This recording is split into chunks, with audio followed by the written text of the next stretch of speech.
Elijah Mhlanga, very good morning to you, Elijah. What is the status now? Where are we in the consultative process? Good morning, Jane. Yesterday, the Minister met MECs, teacher union leadership, as well as the representatives of school governing body associations, as well as the South African Principal Associations. And in all those meetings, the state of readiness for the reopening of schools were discussed, and the different issues involved were also tackled.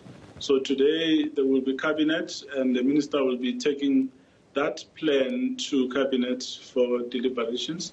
But all seems to be in order right now, especially if you look at what we emphasized needed to happen before schools could reopen, which is the health and safety of the workers. Yes, I was going to ask you more about the considerations that have been taken into account. I mean, the unions yesterday saying they're nowhere near ready, things that have been promised, the PPE, the cleaning of schools didn't happen. What more have we learnt about the flaws there?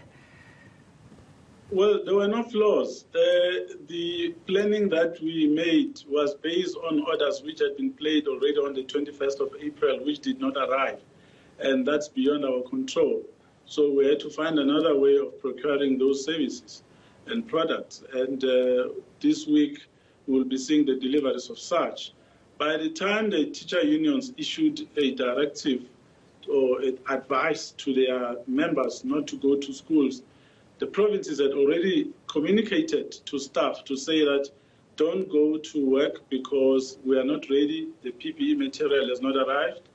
We'll let you know when that happens. And that's what has happened. But we are aware also that some provinces are currently conducting training and taking the staff through an orientation program to alert them to different issues that are involved, because the environment now is going to be slightly different to what they left when the schools were closed on the 18th of March. So we are working and we are moving on the basis of the dates that the minister announced on the 30th of April. Can you give us more clarity about when that might happen? And what of those schools that say they are ready? Could we see a staggered approach to kids going back to school? Yes, that's the approach that we have adopted, and it's going to be implemented as such. We have said that if a school is ready, it can proceed. But if you are not ready, then don't proceed, because we don't want to compromise the lives of staff and the learners eventually, who, when they go back to school. So we need to make sure that all safety measures are put in place and that the school is fully compliant in terms of the COVID requirements. That's why we said we are not going to force people to go to school. We don't want to reopen schools at all costs and compromise lives.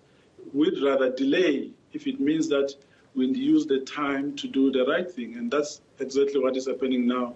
Provinces felt that we shouldn't compel people to report for duty if there's still additional work that needs to be done before that can take place. And indications are that by next week, Monday, most provinces, if not all of them, the school management teams will be reporting for duty to start receiving the material that would not have arrived this week in certain provinces, but we are confident that everything is on track towards the 1st of June for grade 7 and 12.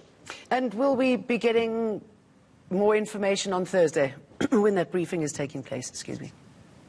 Of course, the minister, as I said, today will be at cabinet, and then tomorrow she will be going to the National Coronavirus Command Council, and thereafter on Thursday there will be a media briefing where all the details will be unveiled, because there's a lot of work that has gone into this. We've got a checklist which must be used in schools. We've got standard operating procedures which everyone must know about so that they adhere to everything that's on there. We also have an orientation manual which teachers must familiarize themselves with, but also just on the use of the material which would have been delivered. So we want people to be absolutely clear about what should happen when learners start coming in. But they themselves, as adults, as people who work in the schools, they need to know first what it is that is required of them. Is it going to give us enough time to save the school year? Well, there's not enough time. We've lost a lot of time, so we've had to come up with innovative ways, and we appreciate the contributions that came through from the teacher unions themselves from the SGB associations and the principals who say that they believe we could still rescue the school year if we do certain things in a certain way. And we appreciate the commitment and dedication, because it's only through cooperation and collaboration that we can succeed in implementing the plans that we've put together. Thank you. We also appreciate your background viewing. Elijah Mhlanga, thank you.